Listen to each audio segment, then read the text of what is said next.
The Happy Prince, and Other Tales. Author, Oscar Wilde, 1997. The Project Gutenberg ebook of The Happy Prince, and Other Tales. This ebook is for the use of anyone anywhere in the United States and most other parts of the world at no cost and with almost no restrictions whatsoever. High above the city, on a tall column, stood the statue of the Happy Prince. He was gilded all over with thin leaves of fine gold. For eyes he had 2 bright sapphires, and a large red ruby glowed on his sword hilt. He was very much admired indeed. "He is as beautiful as a weathercock," remarked one of the town councillors who wished to gain a reputation for having artistic tastes.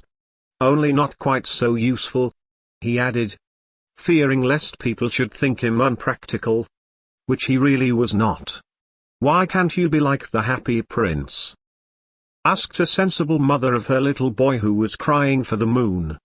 "The Happy Prince never dreams of crying for anything. I am glad there is someone in the world who is quite happy," muttered a disappointed man as he gazed at the wonderful statue. "He looks just like an angel," said the charity children as they came out of the cathedral in their bright scarlet cloaks and their clean white pinafores. "How do you know?" said the mathematical master. "You have never seen one?" "Ah. But we have. In our dreams," answered the children. And the mathematical master frowned and looked very severe, for he did not approve of children dreaming. One night there flew over the city a little swallow. His friends had gone away to Egypt 6 weeks before. But he had stayed behind, for he was in love with the most beautiful reed. He had met her early in the spring as he was flying down the river after a big yellow moth, and had been so attracted by her slender waist that he had stopped to talk to her. "Shall I love you?" said the swallow, who liked to come to the point at once. And the reed made him a low bow. So he flew round and round her, touching the water with his wings, and making silver ripples. This was his courtship, and it lasted all through the summer. "It is a ridiculous attachment," twittered the other swallows. "She has no money, and far too many relations." And indeed the river was quite full of reeds. Then, when the autumn came, they all flew away. After they had gone he felt lonely, and began to tire of his lady love. "She has no conversation," he said, "and I am afraid that she is a coquette, for she is always flirting with the wind. And certainly, whenever the wind blew, the reed made the most graceful curtsies. I admit that she is domestic," he continued, "but I love traveling, and my wife, consequently, should love traveling also. Will you come away with me?" he said finally to her. But the reed shook her head. She was so attached to her home. "You have been trifling with me," he cried. "I am off to the pyramids. Goodbye." And he flew away. All day long he flew, and at night time he arrived at the city. "Where shall I put up?" he said. "I hope the town has made preparations." Then he saw the statue on the tall column. "I will put up there," he cried. "It is a fine position, with plenty of fresh air." So he alighted just between the feet of the Happy Prince. "I have a golden bedroom," he said softly to himself as he looked round. And he prepared to go to sleep. But just as he was putting his head under his wing, a large drop of water fell on him. "What a curious thing!" he cried. "There is not a single cloud in the sky. The stars are quite clear and bright. And yet it is raining. The climate in the north of Europe is really dreadful." The reed used to like the rain, but that was merely her selfishness. Then another drop fell. "What is the use of a statue if it cannot keep the rain off?" he said. "I must look for a good chimney pot." And he determined to fly away. But before he had opened his wings, a third drop fell. And he looked up, and saw what did he see? The eyes of the Happy Prince were filled with tears, and tears were running down his golden cheeks. His face was so beautiful in the moonlight that the little swallow was filled with pity. "Who are you?" he said. "I am the happy prince. Why are you weeping then?" asked the swallow. "You have quite drenched me. When I was alive and had a human heart," answered the statue, "I did not know what tears were. For I lived in the palace of Sanssouci, where sorrow is not allowed to enter. In the daytime I played with my companions in the garden. And in the evening I led the dance in the great hall. Round the garden ran a very lofty wall. But I never cared to ask what lay beyond it. Everything about me was so beautiful. My courtiers called me the happy prince. And happy indeed I was. If pleasure be happiness, so I lived. And so I died. And now that I am dead they have set me up here so high that I can see all the ugliness and all the misery of my city. And though my heart is made of lead yet I cannot choose but weep." "What? Is he not solid gold?" said the swallow to himself. He was too polite to make any personal remarks out loud. "Far away," continued the statue in a low musical voice, "far away in a little street there is a poor house. One of the windows is open, and through it I can see a woman seated at a table. Her face is thin and worn, and she has coarse, red hands, all pricked by the needle, for she is a seamstress. She is embroidering passion flowers on a satin gown for the loveliest of the queen's maids of honor to wear at the next court ball. In a bed in the corner of the room her little boy is lying ill. He has a fever, and is asking for oranges. His mother has nothing to give him but river water. So he is crying, 'Swallow, swallow, little swallow, will you not bring her the ruby out of my sword hilt? My feet are fastened to this pedestal and I cannot move. I am waited for in Egypt,' said the swallow. 'My friends are flying up and down the Nile, and talking to the large lotus flowers. Soon they will go to sleep in the tomb of the great king. The king is there himself in his painted coffin. He is wrapped in yellow linen, and embalmed with spices. Round his neck is a chain of pale green jade, and his hands are like withered leaves. Swallow, swallow, little swallow,' said the prince, 'will you not stay with me for one night, and be my messenger? The boy is so thirsty, and the mother so sad.' 'I don't think I like boys,' answered the swallow. 'Last summer, when I was staying on the river, there were two rude boys, the miller's sons, who were always throwing stones at me. They never hit me.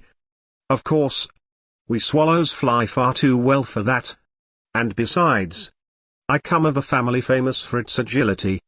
But still, it was a mark of disrespect.' But the happy prince looked so sad that the little swallow was sorry. 'It is very cold here,' he said, 'but I will stay with you for one night, and be your messenger.' 'Thank you, little swallow,' said the prince. So the swallow picked out the great ruby from the prince's sword, and flew away with it in his beak over the roofs of the town. He passed by the cathedral tower, where the white marble angels were sculptured. He passed by the palace and heard the sound of dancing. A beautiful girl came out on the balcony with her lover. 'How wonderful the stars are,' he said to her. 'And how wonderful is the power of love. I hope my dress will be ready in time for the state ball.' She answered, 'I have ordered passion flowers to be embroidered on it. But the seamstresses are so lazy.' He passed over the river, and saw the lanterns hanging to the masts of the ships. He passed over the ghetto, and saw the old Jews bargaining with each other, and weighing out money in copper scales. At last he came to the poor house and looked in. The boy was tossing feverishly on his bed, and the mother had fallen asleep. She was so tired. In he hopped, and laid the great ruby on the table beside the woman's thimble. Then he flew gently round the bed, fanning the boy's forehead with his wings. 'How cool I feel,' said the boy. 'I must be getting better.' And he sank into a delicious slumber. Then the swallow flew back to the happy prince. and told him what he had done. "It is curious," he remarked, "but I feel quite warm now, although it is so cold." "That is because you have done a good action," said the prince. And the little swallow began to think. And then he fell asleep. Thinking always made him sleepy. When day broke he flew down to the river and had a bath. "What a remarkable phenomenon," said the professor of ornithology as he was passing over the bridge. "A swallow in winter." And he wrote a long letter about it to the local newspaper. Everyone quoted it. It was full of so many words that they could not understand. "Tonight I go to Egypt," said the swallow. And he was in high spirits at the prospect. He visited all the public monuments, and sat a long time on top of the church steeple. Wherever he went the sparrows chirruped, and said to each other, "What a distinguished stranger." So he enjoyed himself very much.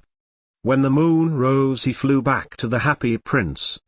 "Have you any commissions for Egypt?" he cried. "I am just starting." "Swallow, swallow, little swallow," said the prince, "will you not stay with me one night longer?" "I am waited for in Egypt," answered the swallow. "Tomorrow my friends will fly up to the second cataract. The river horse couches there among the bulrushes, and on a great granite throne sits the god Memnon. All night long he watches the stars, and when the morning star shines he utters one cry of joy. And then he is silent. At noon the yellow lions come down to the water's edge to drink. They have eyes like green beryls, and their roar is louder than the roar of the cataract." "Swallow, swallow, little swallow," said the prince. "Far away across the city I see a young man in a garret. He is leaning over a desk covered with papers, and in a tumbler by his side there is a bunch of withered violets. His hair is brown and crisp, and his lips are red as a pomegranate, and he has large and dreamy eyes. He is trying to finish a play for the director of the theatre, but he is too cold to write any more. There is no fire in the grate, and hunger has made him faint. I will wait with you one night longer," said the swallow, who really had a good heart. "Shall I take him another ruby?" "Alas! I have no ruby now," said the prince. "My eyes are all that I have left. They are made of rare sapphires, which were brought out of India 1,000 years ago. Pluck out one of them and take it to him. He will sell it to the jeweler, and buy food and firewood, and finish his play." "Dear prince," said the swallow, "I cannot do that." And he began to weep. "Swallow, swallow, little swallow," said the prince, "do as I command." "You." So the swallow plucked out the prince's eye, and flew away to the student's garret. It was easy enough to get in, as there was a hole in the roof. Through this he darted, and came into the room. The young man had his head buried in his hands, so he did not hear the flutter of the bird's wings. And when he looked up he found the beautiful sapphire lying on the withered violets. "I am beginning to be appreciated," he cried. "This is from some great admirer. Now I can finish my play." And he looked quite happy. The next day the swallow flew down to the harbor. He sat on the mast of a large vessel and watched the sailors hauling big chests out of the hold with ropes. "Heave ahoy!" they shouted as each chest came up. "I am going to Egypt," cried the swallow. But nobody minded. And when the moon rose he flew back to the happy prince. "I am come to bid you goodbye," he cried. "Swallow, swallow, little swallow," said the prince, "will you not stay with me one night longer?" "It is winter," answered the swallow, "and the chill snow will soon be here. In Egypt the sun is warm on the green palm trees, and the crocodiles lie in the mud and look lazily about them. My companions are building a nest in the temple of Baalbek, and the pink and white doves are watching them, and cooing to each other. Dear prince, I must leave you, but I will never forget you. And next spring I will bring you back 2 beautiful jewels in place of those you have given away. The ruby shall be redder than a red rose. And the sapphire shall be as blue as the great sea. In the square below, said the happy prince, there stands a little match girl. She has let her matches fall in the gutter, and they are all spoiled. Her father will beat her if she does not bring home some money. And she is crying. She has no shoes or stockings, and her little head is bare. Pluck out my other eye, and give it to her, and her father will not beat her. I will stay with you one night longer, said the swallow. But I cannot pluck out your eye. You would be quite blind then. Swallow, swallow, little swallow, said the prince, do as I command you. So he plucked out the prince's other eye, and darted down with it. He swooped past the match girl, and slipped the jewel into the palm of her hand. What a lovely bit of glass, cried the little girl.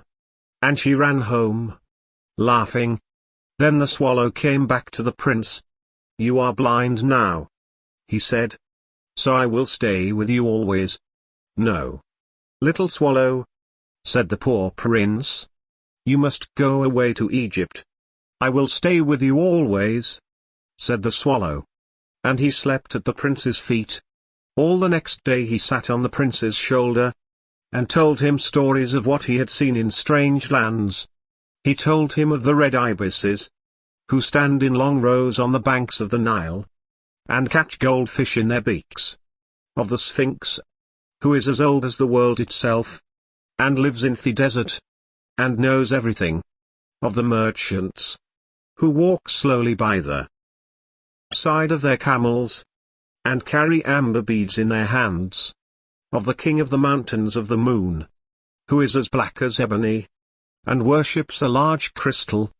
Of the great green snake that sleeps in a palm tree, and has 20 priests to feed it with honey cakes. And of the pygmies who sail over a big lake on large flat leaves, and are always at war with the butterflies. Dear little swallow, said the prince, you tell me of marvelous things. But more marvelous than anything is the suffering of men and of women. There is no mystery so great as misery. Fly over my city, little swallow, and tell me what you see there. So the swallow flew over the great city, and saw the rich making merry in their beautiful houses, while the beggars were sitting at the gates. He flew into dark lanes, and saw the white faces of starving children looking out listlessly at the black streets. Under the archway of a bridge 2 little boys were lying in one another's arms to try and keep themselves warm. How hungry we are, they said. You must not lie here, shouted the watchman. And they wandered out into the rain. Then he flew back and told the prince what he had seen. I am covered with fine gold, said the prince. You must take it off, leaf by leaf, and give it to my poor. The living always think that gold can make them happy. Leaf after leaf of the fine gold the swallow picked off, till the happy prince looked quite dull and grey. Leaf after leaf of the fine gold he brought to the poor, and the children's faces grew rosier, and they laughed and played games in the street. We have bread now, they cried. Then the snow came, and after the snow came the frost. The streets looked as if they were made of silver. They were so bright and glistening. Long icicles like crystal daggers hung down from the eaves of the houses. Everybody went about in furs, and the little boys wore scarlet caps and skated on the ice. The poor little swallow grew colder and colder, but he would not leave the prince. He loved him too well. He picked up crumbs outside the baker's door when the baker was not looking and tried to keep himself warm by flapping his wings. But at last he knew that he was going to die. He had just strength to fly up to the prince's shoulder once more. Goodbye, dear prince, he murmured. Will you let me kiss your hand? I am glad that you are going to Egypt at last, little swallow, said the prince. You have stayed too long here. But you must kiss me on the lips, for I love you. It is not to Egypt that I am going, said the swallow. I am going to the house of death. Death is the brother of sleep, is he not? And he kissed the happy prince on the lips, and fell down dead at his feet. At that moment a curious crack sounded inside the statue, as if something had broken. The fact is that the leaden heart had snapped right in two. It certainly was a dreadfully hard frost. Early the next morning the mayor was walking in the square below in company with the town councillors. As they passed the column he looked up at the statue. "Dear me! How shabby the happy prince looks!" he said. "How shabby indeed!" cried the town councillors, who always agreed with the mayor. And they went up to look at it. "The ruby has fallen out of his sword. His eyes are gone. And he is golden no longer," said the mayor. "In fact, he is little better than a beggar." "Little better than a beggar?" said the town councillors. "And here is actually a dead bird at his feet," continued the mayor. "We must really issue a proclamation that birds are not to be allowed to die here." And the town clerk made a note of the suggestion. So they pulled down the statue of the happy prince. "As he is no longer beautiful, he is no longer useful," said the art professor at the university. Then they melted the statue in a furnace. And the mayor held a meeting of the corporation to decide what was to be done with the metal. "We must have another statue." "Of course," he said. "And it shall be a statue of myself." "Of myself," said each of the town councillors. And they quarrelled. When I last heard of them they were quarrelling still. "What a strange thing," said the overseer of the workmen at the foundry. "This broken lead heart will not melt in the furnace. We must throw it away." So they threw it on a dust heap where the dead swallow was also lying. "Bring me the two most precious things in the city," said God to one of his angels. And the angel brought him the leaden heart and the dead bird. "You have rightly chosen," said God. "For in my garden of paradise this little bird shall sing forevermore. And in my city of gold the happy prince shall praise me." Picture. Decorative graphic of two birds, the nightingale and the rose. Picture. Decorative graphic of young man lying on grass. "She said that she would dance with me if I brought her red roses," cried the young student. "But in all my garden there is no red rose." From her nest in the home oak tree the nightingale heard him. And she looked out through the leaves, and wondered. "No red rose in all my garden," he cried. And his beautiful eyes filled with tears. "Ah! On what little things does happiness depend! I have read all that the wise men have written, and all the secrets of philosophy are mine. Yet for want of a red rose is my life made wretched. Here at last is a true lover," said the nightingale. "Night after night have I sung of him, though I knew him not. Night after night have I told his story to the stars. And now I see him. His hair is dark as the hyacinth blossom, and his lips are red as the rose of his desire. But passion has made his face like pale ivory, and sorrow has set her seal upon his brow. The prince gives a ball tomorrow night," murmured the young student. "And my love will be of the company. If I bring her a red rose she will dance with me till dawn. If I bring her a red rose, I shall hold her in my arms, and she will lean her head upon my shoulder, and her hand will be happy," cried the nightingale. "Be happy. You shall have your red rose. I will build it out of music by moonlight, and stain it with my own heart's blood. All that I ask of you in return is that you will be a true lover. For love is wiser than philosophy, though she is wise, and mightier than power, though he is mighty. Flame-colored are his wings, and colored like flame is his body. His lips are sweet as honey, and his breath is like frankincense." The student looked up from the grass and listened, but he could not understand what the nightingale was saying to him, for he only knew the things that are written down in books. But the oak tree understood, and felt sad, for he was very fond of the little nightingale who had built her nest in his branches. "Sing me one last song," he whispered. "I shall feel very lonely when you are gone." So the nightingale sang to the oak tree, and her voice was like water bubbling from a silver jar. When she had finished her song, the student got up and pulled a notebook and a lead pencil out of his pocket. "She has form," he said to himself. As he walked away through the grove, hat cannot be denied to her. But as she got feeling, I am afraid not. In fact, she is like most artists. She is all style, without any sincerity. She would not sacrifice herself for others. She thinks merely of music. And everybody knows that the arts are selfish. Still, it must be admitted that she has some beautiful notes in her voice. What a pity it is that they do not mean anything, or do any practical good. And he went into his room, and lay down on his little pallet bed, and began to think of his love. And, after a time, he fell asleep. And when the moon shone in the heavens, the nightingale flew to the rose tree, and set her breast against the thorn. All night long she sang with her breast against the thorn. And the cold crystal moon leaned down and listened. All night long she sang. And the thorn went deeper and deeper into her breast. And her life blood ebbed away from her. She sang first of the birth of love in the heart of a boy and a girl. And on the topmost spray of the rose tree there blossomed a marvelous rose, petal following petal, as song followed song.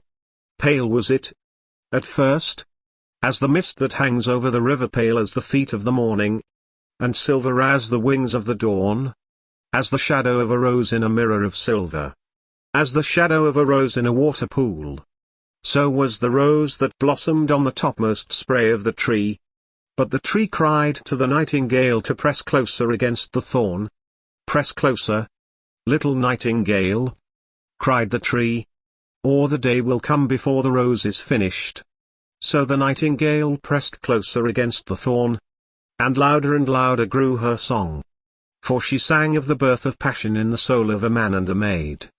And a delicate flush of pink came into the leaves of the rose, like the flush in the face of the bridegroom when he kisses the lips of the bride.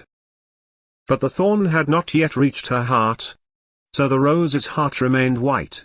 For only a nightingale's heart's blood can crimson the heart of a rose. And the tree cried to the nightingale to press closer against the thorn. "Press closer, little nightingale," cried the tree, "or the day will come before the rose is finished." So the nightingale pressed closer against the thorn, and the thorn touched her heart, and a fierce pang of pain shot through her. Bitter, bitter was the pain, and wilder grew her song. For she sang of the love that is perfected by death, of the love that dies not in the tomb. And the marvelous rose became crimson, like the rose of the eastern sky. Crimson was the girdle of petals, and crimson as a ruby was the heart. But the nightingale's voice grew fainter, and her little wings began to beat, and a film came over her eyes. Fainter and fainter grew her song, and she felt something choking her in her throat. Then she gave one last burst of music. The white moon heard it, and she forgot the dawn, and lingered on in the sky. The red rose heard it, and it trembled all over with ecstasy, and opened its petals to the cold morning air. Echo bore it to her purple cavern in the hills, and woke the sleeping shepherds from their dreams.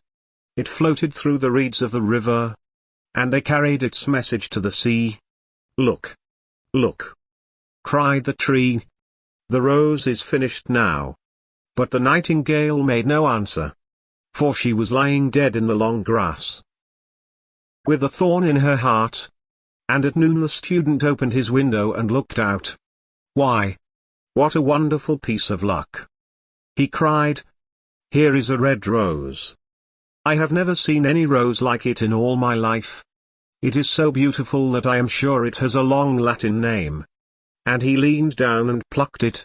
Then he put on his hat, and ran up to the professor's house with the rose in his hand. The daughter of the professor was sitting in the doorway winding blue silk on a reel, and her little dog was lying at her feet. "You said that you would dance with me if I brought you a red rose," cried the student. "Here is the reddest rose in all the world.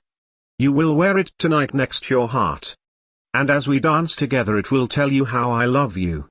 But the girl frowned. "I am afraid it will not go with my dress," she answered. "And, besides, the Chamberlain's nephew has sent me some real jewels. And everybody knows that jewels cost far more than flowers." "Well, upon my word, you are very ungrateful," said the student angrily. And he threw the rose into the street, where it fell into the gutter, and a cartwheel went over it. "Ungrateful," said the girl. "I tell you what, you are very rude. And, after all, who are you?" "Only a student." "Why, I don't believe you have even got silver buckles to your shoes as the Chamberlain's nephew has." And she got up from her chair and went into the house. "What a silly thing love is," said the student as he walked away. "It is not half as useful as logic, for it does not prove anything. And it is always telling one of things that are not going to happen, and making one believe things that are not true. In fact, it is quite unpractical. And, as in this age to be practical is everything, I shall go back to philosophy and study metaphysics." So he returned to his room and pulled out a great dusty book, and began to read. Picture. Decorative graphic of Nightingale and Rose, the Selfish Giant. Picture. The Selfish Giant. Every afternoon, as they were coming from school, the children used to go and play in the giant's garden. It was a large lovely garden, with soft green grass. Here and there over the grass stood beautiful flowers like stars. And there were 12 peach trees that in the springtime broke out into delicate blossoms of pink and pearl. And in the autumn bore rich fruit.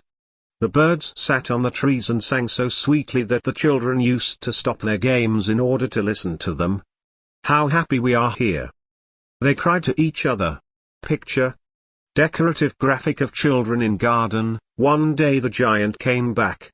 He had been to visit his friend the Cornish ogre, and had stayed with him for 7 years. After the 7 years were over he had said all that he had to say, for his conversation was limited, and he determined to return to his own castle. When he arrived he saw the children playing in the garden. "What are you doing here?" he cried in a very gruff voice. And the children ran away. "My own garden is my own garden," said the giant. "Anyone can understand that. And I will allow nobody to play in it but myself." So he built a high wall all round it, and put up a notice board. "Trespassers will be prosecuted." He was a very selfish giant. The poor children had now nowhere to play. They tried to play on the road, but the road was very dusty and full of hard stones, and they did not like it. They used to wander round the high wall when their lessons were over, and talk about the beautiful garden inside. "How happy we were there," they said to each other. Then the spring came, and all over the country there were little blossoms and little birds. Only in the garden of the selfish giant it was still winter. The birds did not care to sing in it as there were no children, and the trees forgot to blossom.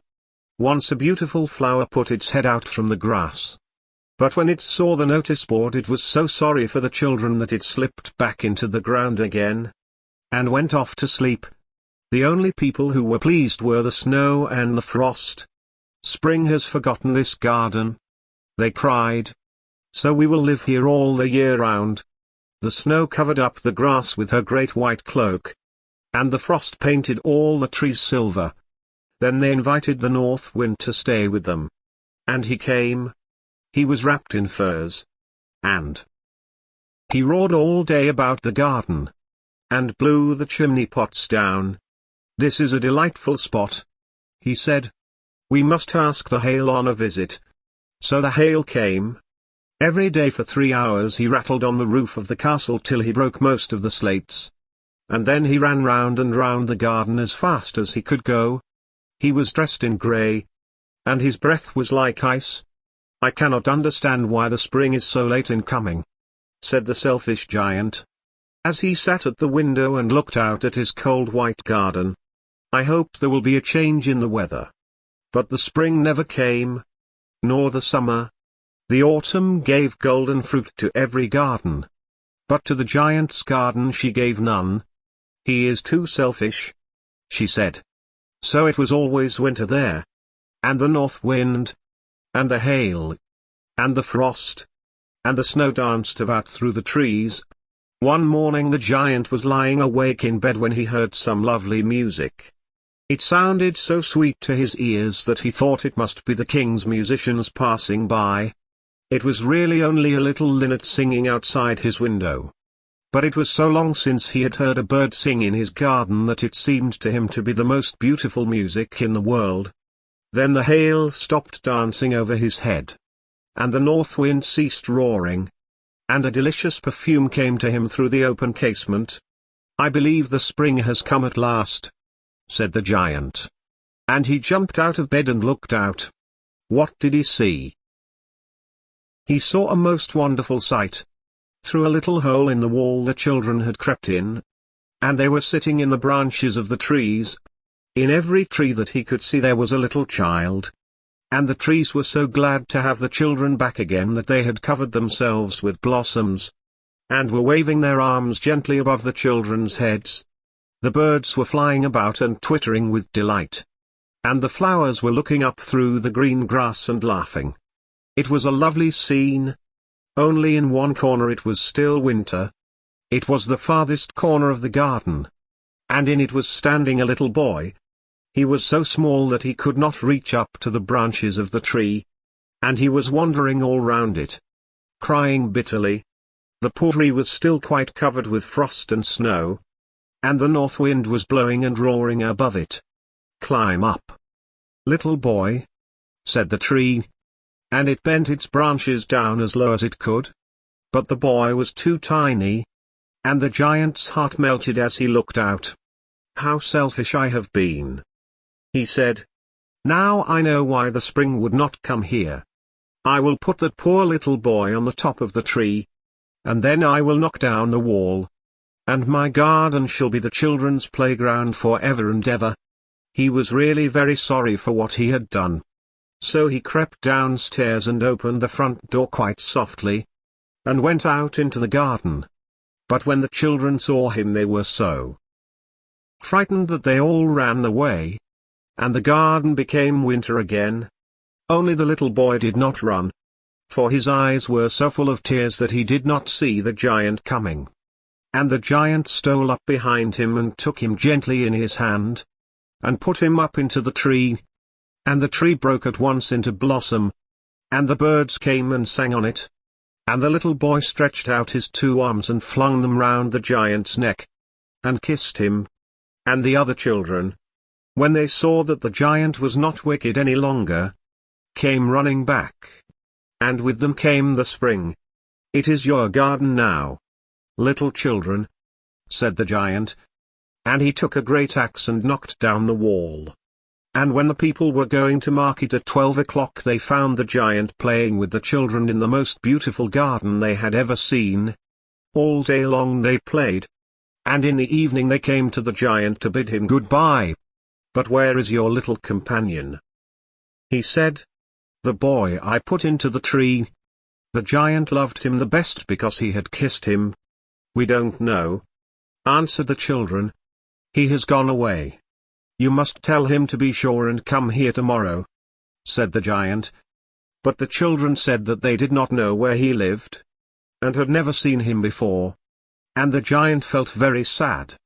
Every afternoon, when school was over, the children came and played with the giant. But the little boy whom the giant loved was never seen again. The giant was very kind to all the children, yet he longed for his first. Higher. Indeed, I know of nothing in the world that is either nobler or rarer than a devoted friendship. And what, pray, is your idea of the duties of a devoted friend?" asked a green linnet, who was sitting in a willow tree hard by, and had overheard the conversation. "Yes, that is just what I want to know," said the duck.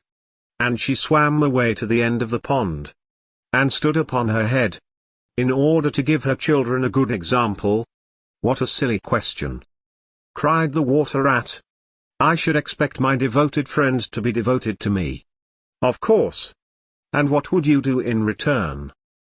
Said the little bird, swinging upon a silver spray, and flapping his tiny wings. I don't understand you. Answered the water rat. Let me tell you a story on the subject. Said the linnet. Is the story about me? Asked the water rat. If so, I will listen to it. For I am extremely fond of fiction. It is applicable to you. Answered the linnet. And he flew down. And alighting upon the bank, he told the story of the devoted friend. Once upon a time, said the linnet, there was an honest little fellow named Hans. Was he very distinguished? Asked the water rat. No, answered the linnet. I don't think he was distinguished at all, except for his kind heart, and his funny round good-humoured face. He lived in a tiny cottage all by himself, and every day he worked in his garden.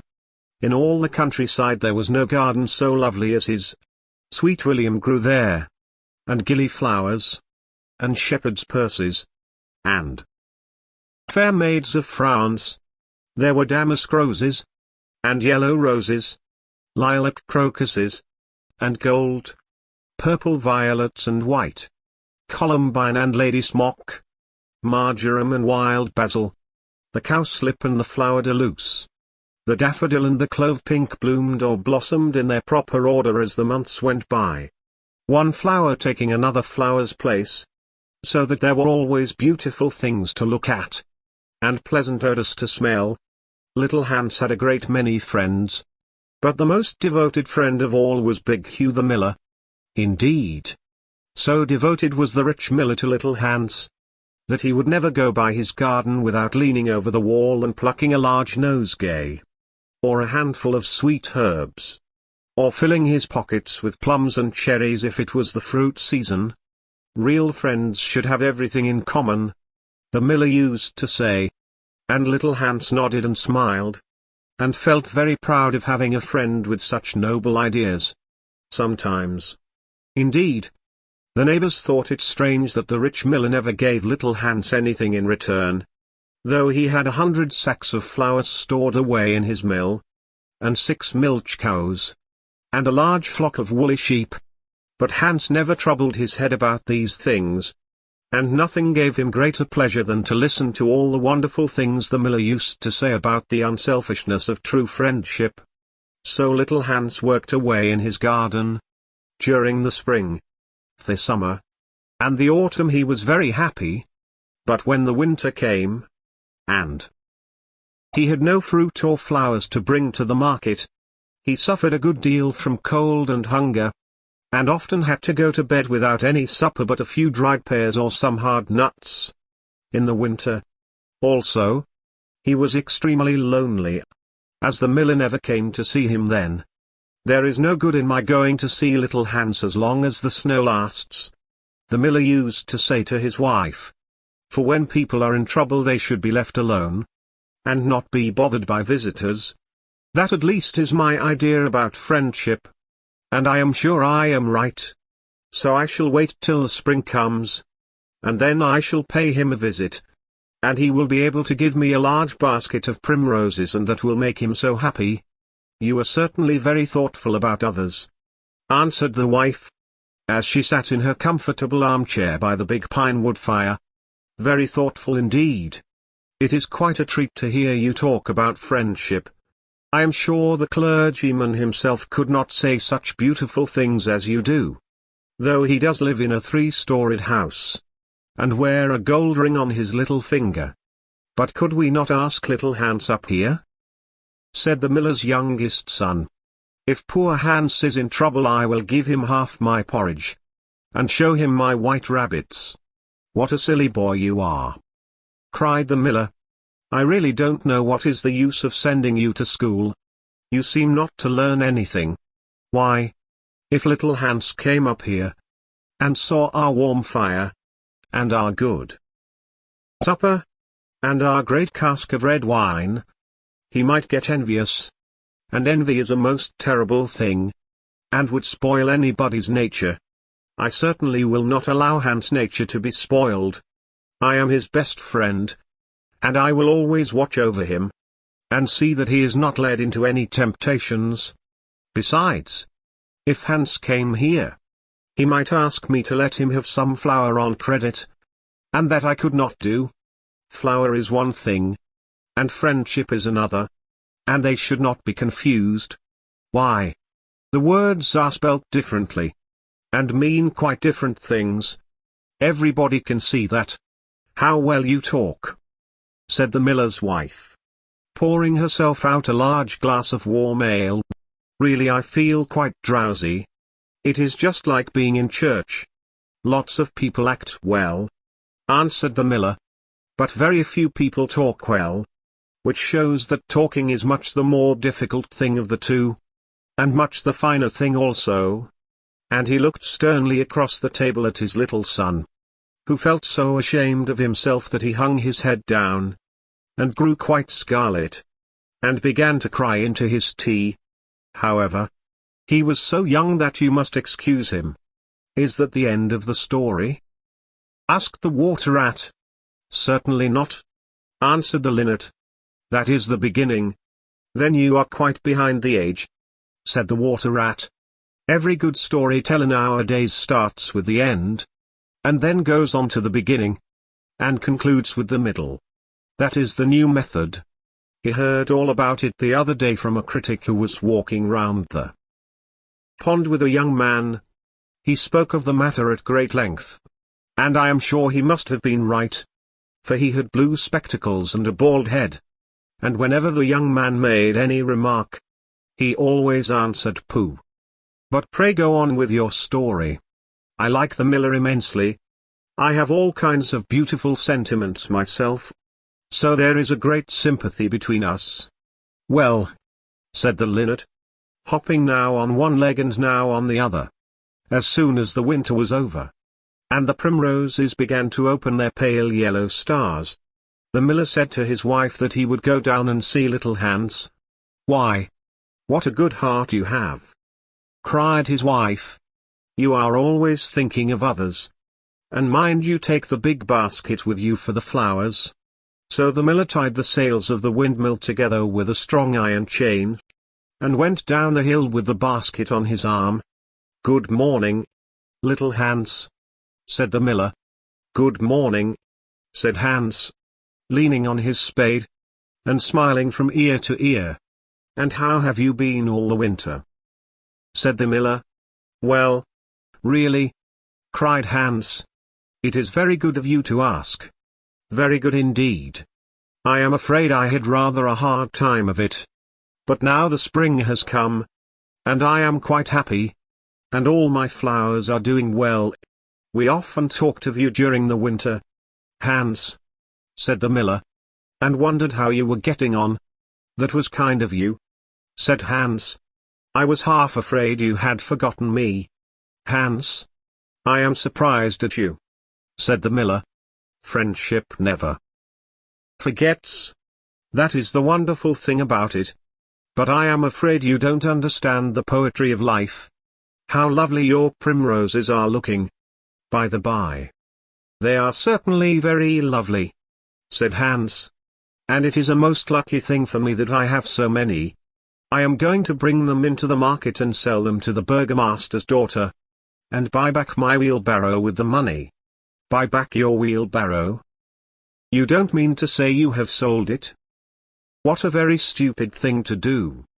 "Well, the fact is," said Hans, "that I was obliged to. You see, the winter was a very bad time for me, and I really had no money at all to buy bread with. So I first sold the silver buttons off my Sunday coat, and then I sold my silver chain, and then I sold my big pipe, and at last I sold my wheelbarrow. But I am going to buy them all back again now." "Hans," said the miller, "I will give you my wheelbarrow. It is not in very good repair.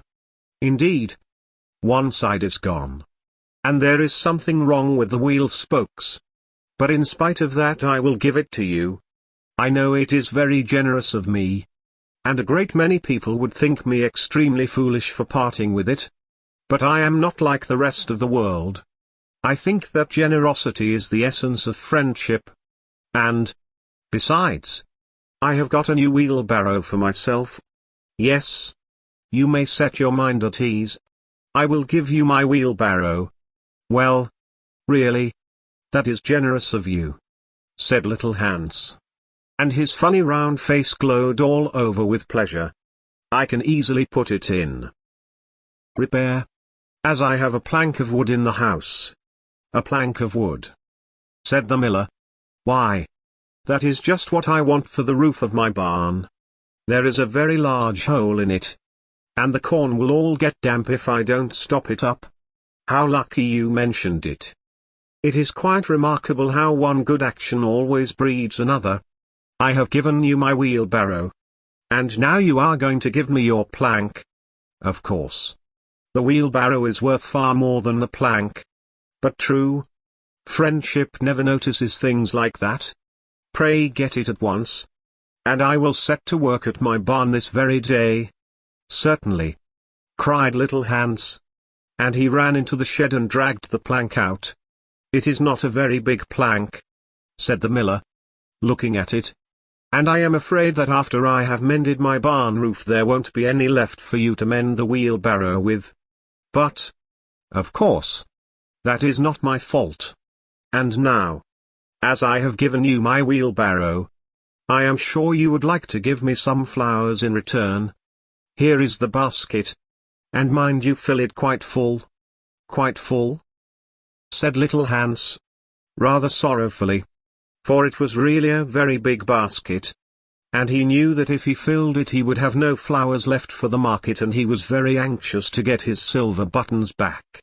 Well, really, answered the miller, as I have given you my wheelbarrow, I don't think that it is much to ask you for a few flowers. I may be wrong, but I should have thought that friendship, true friendship, was quite free from selfishness of any kind. My dear friend, my best friend, cried little Hans, you are welcome to all the flowers in my garden. I would much sooner have your good opinion than my silver buttons, any day. And he ran and plucked all his pretty primroses, and filled the miller's basket. Goodbye, little Hans, said the miller, as he went up the hill with the plank on his shoulder, and the big basket in his hand. Goodbye, said little Hans. And he began to dig away quite merrily. He was so pleased about the wheelbarrow. The next day he was nailing up some honeysuckle against the porch, when he heard the miller's voice calling to him from the road. So he jumped off the ladder, and ran down the garden, and looked over the wall. There was the miller with a large sack of flour on his back. Dear little Hans, said the miller, would you mind carrying this sack of flour for me to market? Oh, I am so sorry, said Hans, but I am really very busy today. I have got all my creepers to nail up, and all my flowers to water, and all my grass to roll. Well, really, said the miller, I think that, considering that I am going to give you my wheelbarrow, it is rather unfriendly of you to refuse. Oh, don't say that, cried little Hans. I wouldn't be unfriendly for the whole world.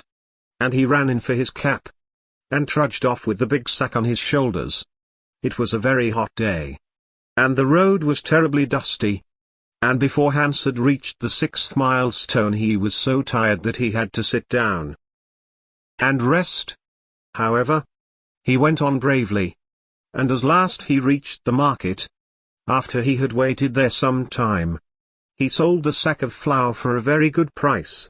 And then he returned home at once, for he was afraid that if he stopped too late he might meet some robbers on the way. It has certainly been a hard day, said little Hans to himself as he was going to bed. But I am glad I did not refuse the miller, for he is my best friend. And, besides, he is going to give me his wheelbarrow. Early the next morning the miller came down to get the money for his sack of flour, but little Hans was so tired that he was still in bed. Upon my word, said the miller, you are very lazy. Really, considering that I am going to give you my wheelbarrow, I think you might work harder. Idleness is a great sin. And I certainly don't like any of my friends to be idle or sluggish. You must not mind my speaking quite plainly to you. Of course I should not dream of doing so if I were not your friend. But what is the good of friendship if one cannot say exactly what one means? Anybody can say charming things and try to please and to flatter. But a true friend always says unpleasant things, and does not mind giving pain. Indeed, if he is a really true friend he prefers it, for he knows that then he is doing good. I am very sorry, said little Hans, rubbing his eyes and pulling off his nightcap. But I was so tired that I thought I would lie in bed for a little time, and listen to the birds singing. Do you know that I always work better after hearing the birds sing? Well, I am glad of that, said the miller, clapping little Hans on the back. For I want you to come up to the mill as soon as you are dressed, and mend my barn roof for me. Poor little Hans was very anxious to go and work in his garden, for his flowers had not been watered for 2 days. But he did not like to refuse the miller, as he was such a good friend to him. Do you think it would be unfriendly of me if I said I was busy? He inquired in a shy and timid voice. Well, really, answered the miller, I do not think it is much to ask of you, considering that I am going to give you my wheelbarrow. But of course if you refuse I will go and do it myself. Oh, on no account, cried little Hans, and he jumped out of bed, and dressed himself, and went up to the barn. He worked there all day long, till sunset. And at sunset the miller came to see how he was getting on. Have you mended the hole in the roof yet, little Hans? Cried the miller in a cheery voice. It is quite mended, answered little Hans, coming down the ladder. Ah, said the miller, there is no work so delightful as the work one does for others. It is certainly a great privilege to hear you talk, answered little Hans, sitting down, and wiping his forehead. A very great privilege. But I am afraid I shall never have such beautiful ideas as you have. Oh, they will come to you, said the miller. But you must take more pains. At present you have only the practice of friendship. Some day you will have the theory also. Do you really think I shall? Asked little Hans. I have no doubt of it, answered the miller. But now that you have mended the roof, you had better go home and rest. For I want you to drive my sheep to the mountain tomorrow. Poor little Hans was afraid to say anything to this. And early the next morning the miller brought his sheep round to the cottage, and Hans started off with them to the mountain. It took him the whole day to get there and back. And when he returned he was so tired that he went off to sleep in his chair, and did not wake up till it was broad daylight. What a delightful time I shall have in my garden, he said. And he went to work at once. But somehow he was never able to look after his flowers at all. For his friend the miller was always coming round and sending him off on long errands, or getting him to help at the mill. Little Hans was very much distressed at times, as he was afraid his flowers would think he had forgotten them. But he consoled himself by the reflection that the miller was his best friend. Besides, he used to say, he is going to give me his wheelbarrow, and that is an act of pure generosity. So little Hans worked away for the miller, and the miller said all kinds of beautiful things about friendship, which Hans took down in a notebook, and used to read over at night. For he was a very good scholar. She was like a white rose before, said a young page to his neighbor, but she is like a red rose now. And the whole court was delighted. For the next 3 days everybody went about saying, white rose, red rose, red rose, white rose. And the king gave orders that the page's salary was to be doubled. As he received no salary at all, this was not of much use to him. But it was considered a great honor, and was duly published in the court gazette. When the 3 days were over the marriage was celebrated. It was a magnificent ceremony. and the bride and bridegroom walked hand in hand under a canopy of purple velvet embroidered with little pearls. Then there was a state banquet, which lasted for 5 hours. The prince and princess sat at the top of the great hall and drank out of a cup of clear crystal. Only true lovers could drink out of this cup, for if false lips touched it, it grew grey and dull and cloudy. "It's quite clear that they love each other," said the little page. "As clear as crystal." And the king doubled his salary a second time. "What an honor!" cried all the courtiers. After the banquet there was to be a ball. The bride and bridegroom were to dance the rose dance together. And the king had promised to play the flute. He played very badly. But no one had ever dared to tell him so. Because he was the king. Indeed, he knew only 2 airs, and was never quite certain which one he was playing. But it made no matter.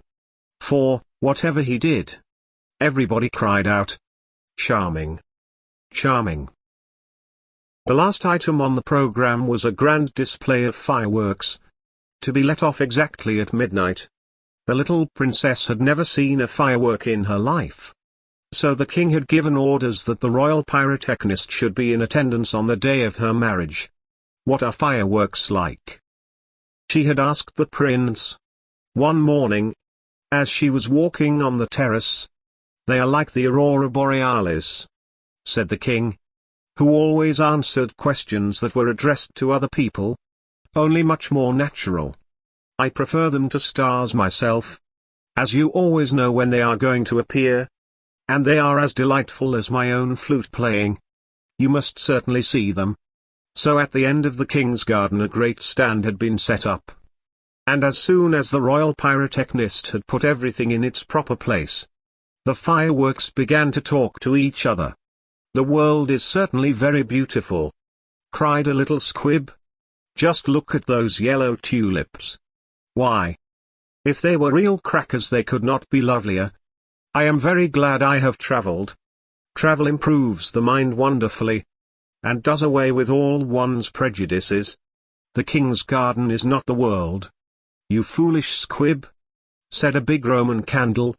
"The world is an enormous place, and it would take you 3 days to see it thoroughly. Any place you love is the world to you," exclaimed a pensive Catherine Wheel, who had been attached to an old deal box in early life, and prided herself on her broken heart. But love is not fashionable any more. The poets have killed it. They wrote so much about it that nobody believed them. And I am not surprised. True love suffers, and is silent. I remember myself once, but it is no matter now. Romance is a thing of the past. "Nonsense," said the Roman candle. "Romance never dies. It is like the moon, and lives forever.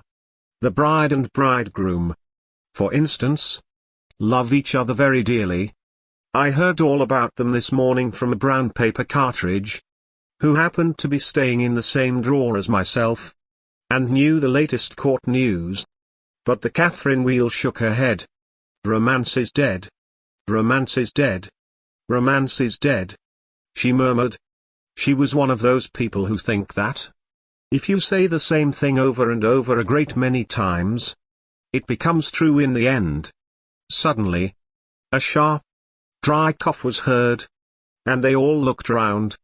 It came from a tall, supercilious-looking rocket, who was tied to the end of a long stick. He always coughed before he made any observation, so as to attract attention. "Ahem! Ahem!" he said, and everybody listened except the poor Catherine Wheel, who was still shaking her head, and murmuring, "Romance is dead." "Order! Order!" cried out a cracker. He was something of a politician, and had always taken a prominent part in the local elections. So he knew the proper parliamentary expressions to use. "Quite dead," whispered the Catherine Wheel, and she went off to sleep. As soon as there was perfect silence, the rocket coughed a third time and began. He spoke with a very slow, distinct voice, as if he was dictating his memoirs, and always looked over the shoulder of the person to whom he was talking. In fact, he had a most distinguished manner. How fortunate it is for the king's son, he remarked, that he is to be married on the very day on which I am to be let off. Really, if it had been arranged beforehand, it could not have turned out better for him. But princes are always lucky. Dear me, said the little squib. I thought it was quite the other way, and that we were to be let off in the prince's honor. It may be so with you, he answered. Indeed, I have no doubt that it is. But with me it is different. I am a very remarkable rocket, and come of remarkable parents. My mother was the most celebrated Catherine Wheel of her day, and was renowned for her graceful dancing. When she made her great public appearance she spun round 19 times before she went out. And each time that she did so she threw into the air 7 pink stars. She was 3.5 feet in diameter, and made of the very best gunpowder. My father was a rocket like myself, and of French extraction. He flew so high that the people were afraid that he would never come down again. He did, though, for he was of a kindly disposition, and he made a most brilliant descent in a shower of golden rain. The newspapers wrote about his performance in very flattering terms. Indeed, the Court Gazette called him a triumph of pyrotechnic art. Pyrotechnic? Pyrotechnic? You mean? Said a Bengal light. I know it is pyrotechnic, for I saw it written on my own canister. Well, I said pyrotechnic, answered the rocket, in a severe tone of voice.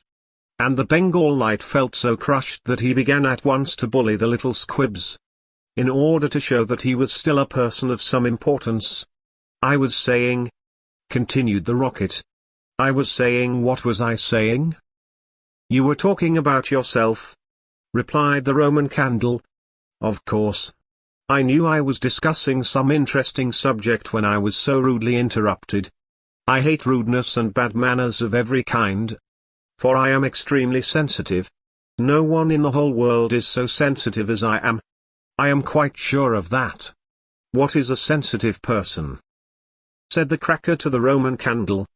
A person who, because he has corns himself, always treads on other people's toes, answered the Roman candle in a low whisper. And the cracker nearly exploded with laughter. Pray, what are you laughing at? Inquired the rocket. I am not laughing. I am laughing because I am happy, replied the cracker. That is a very selfish reason, said the rocket angrily. What right have you to be happy? You should be thinking about others. In fact, you should be thinking about me. I am always thinking about myself, and I expect everybody else to do the same. That is what is called sympathy. It is a beautiful virtue, and I possess it in a high degree. Suppose, for instance, anything happened to me tonight. What a misfortune that would be for everyone. The prince and princess would never be happy again. Their whole married life would be spoiled. And as for the king, I know he would not get over it. Really, when I begin to reflect on the importance of my position, I am almost moved to tears. If you want to give pleasure to others, cried the Roman candle, you had better keep yourself dry. Certainly, exclaimed the Bengal light, who was now in better spirits. That is only common sense. Common sense? Indeed, said the rocket indignantly. You forget that I am very uncommon, and very remarkable. Why? Anybody can have common sense, provided that they have no imagination. But I have imagination, for I never think of things as they really are. I always think of them as being quite different. As for keeping myself dry, there is evidently no one here who can at all appreciate an emotional nature. Fortunately for myself, I don't care. The only thing that sustains one through life is the consciousness of the immense inferiority of everybody else. And this is a feeling that I have always cultivated. But none of you have any hearts. Here you are laughing and making merry just as if the prince and princess had not just been married. Well, Really? Exclaimed a small fire balloon. Why not? It is a most joyful occasion. And when I soar up into the air I intend to tell the stars all about it. You will see them twinkle when I talk to them about the pretty bride. Ah! What a trivial view of life! Said the rocket. But it is only what I expected. There is nothing in you. You are hollow and empty. Why? Perhaps the prince and princess may go to live in a country where there is a deep river. And perhaps they may have one only son. A little fair-haired boy with violet eyes like the prince himself. And perhaps some day he may go out to walk with his nurse. And perhaps the nurse may go to sleep under a great elder tree. And perhaps the little boy may fall into the deep river and be drowned. What a terrible misfortune! Poor people! To lose their only son. It is really too dreadful. I shall never get over it. But they have not lost their only son, said the Roman candle. No misfortune has happened to them at all. I never said that they had, replied the rocket. I said that they might. If they had lost their only son there would be no use in saying anything more about the matter. I hate people who cry over spilt milk. But when I think that they might lose their only son, I certainly am very much affected. You certainly are, cried the Bengal light. In fact, you are the most affected person I ever met. You are the rudest person I ever met, said the rocket. And you cannot understand my friendship for the prince. Why? You don't even know him, growled the Roman candle. I never said I knew him, answered the rocket. I dare say that if I knew him I should not be his friend at all. It is a very dangerous thing to know one's friends. You had really better keep yourself dry, said the fire balloon. That is the important thing. Very important for you. I have no doubt, answered the rocket. But I shall weep if I choose. And he actually burst into real tears, which flowed down his stick like raindrops, and nearly drowned two little beetles, who were just thinking of setting up house together, and were looking for a nice dry spot to live in. He must have a truly romantic nature, said the Catherine wheel, for he weeps when there is nothing at all to weep about. And she heaved a deep sigh, and thought about the deal box. But the Roman candle and the Bengal light were quite indignant, and kept saying, humbug! Humbug! At the top of their voices. They were extremely practical, and whenever they objected to anything they called it humbug. Then the moon rose like a wonderful silver shield, and the stars began to shine, and a sound of music came from the palace. The prince and princess were leading the dance. They danced so beautifully that the tall white lilies peeped in at the window and watched them. And the great red poppies nodded their heads and beat time. Then 10 o'clock struck. And then 11. And then 12. And at the last stroke of midnight everyone came out on the terrace. And the king sent for the royal pyrotechnist. Let the fireworks begin, said the king. And the royal pyrotechnist made a low bow, and marched down to the end of the garden. He had 6 attendants with him, each of whom carried a lighted torch at the end of a long pole. It was certainly a magnificent display.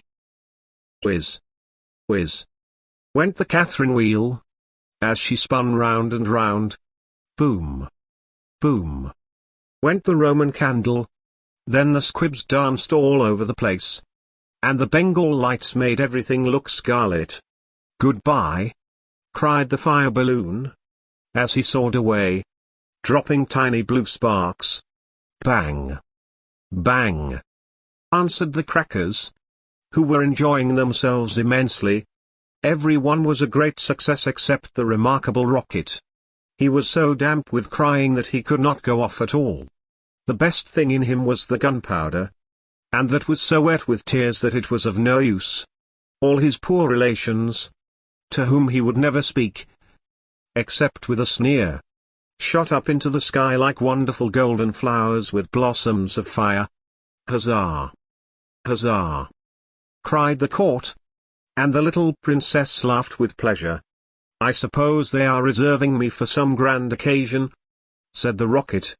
No doubt that is what it means. And he looked more supercilious than ever.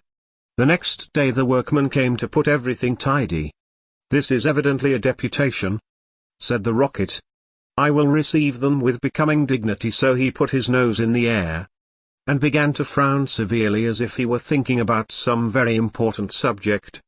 But they took no notice of him at all till they were just going away. Then one of them caught sight of him. "Hullo!" he cried. "What a bad rocket!" And he threw him over the wall into the ditch. "Bad rocket? Bad rocket?" he said, as he whirled through the air. "Impossible. Grand rocket." That is what the man said. Bad and grand sound very much the same. Indeed they often are the same. And he fell into the mud. "It is not comfortable here," he remarked. "But no doubt it is some fashionable watering place. And they have sent me away to recruit my health. My nerves are certainly very much shattered. And I require rest." Then a little frog, with bright jeweled eyes, and a green mottled coat, swam up to him. "A new arrival. I see," said the frog. "Well, after all there is nothing like mud. Give me rainy weather and a ditch, and I am quite happy.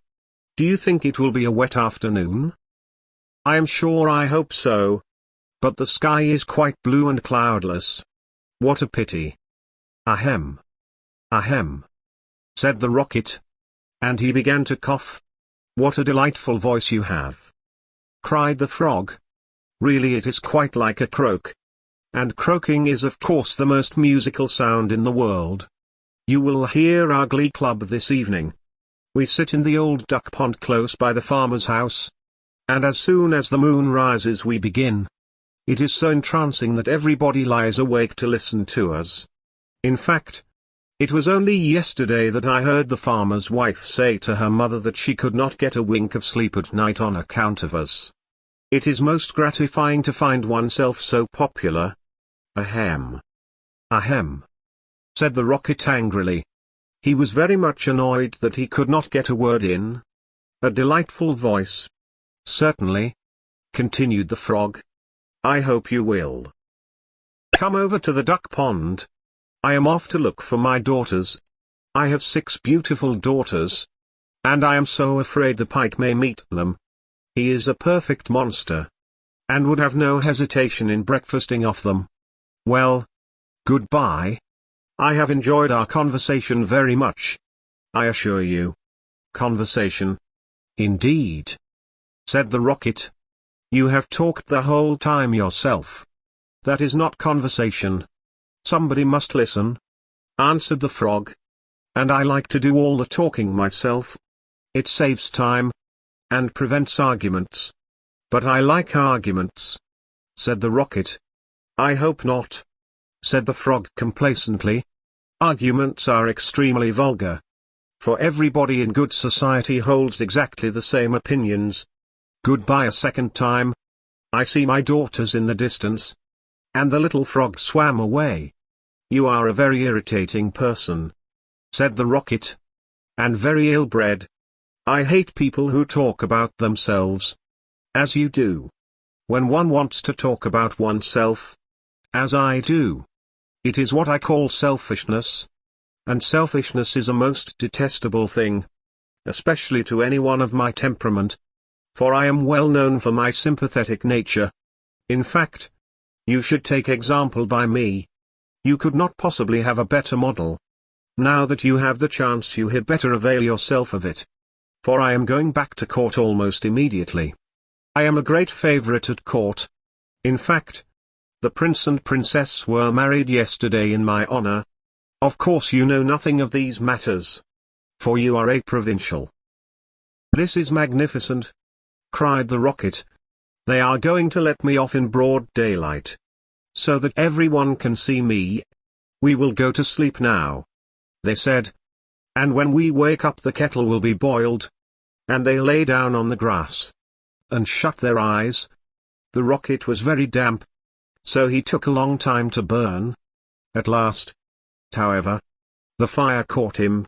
"Now I am going off," he cried. And he made himself very stiff and straight.